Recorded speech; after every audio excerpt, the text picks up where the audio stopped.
While announcing that surge in federal law enforcement agents today, the president focused on several recent victims of violence in our city. WGN's Rob Sneed is here now with that part of the story. Rob. Yeah, today, guys, I spoke with the sister of a 13-year-old girl that was killed back in June, and she says not a day goes by that she doesn't think about her sister. Now, she said that sometimes she even has dreams about her sister, but wakes up crying because she isn't there.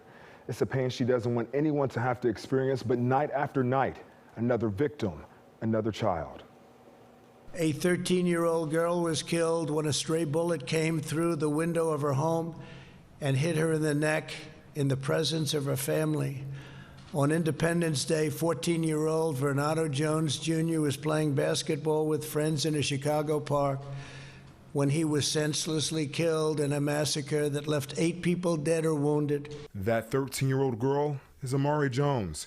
President Trump acknowledges the little girl whose absence still breaks her family's heart.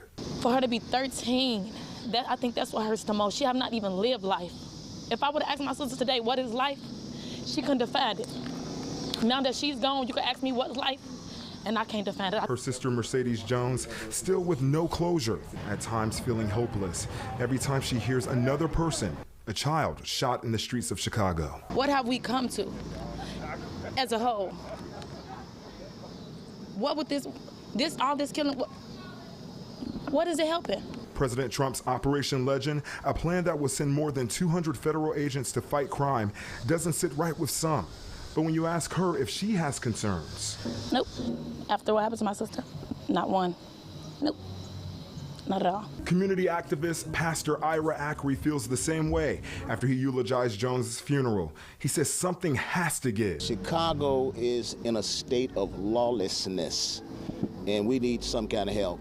And until that happens, he fears more innocent lives will be taken. More families will have to suffer with nothing but memories of what was and what could have been, like Jones's baby sister, who was supposed to grow up and become a lawyer. If she loved you, no matter what situation you was in, she's going to fight for you.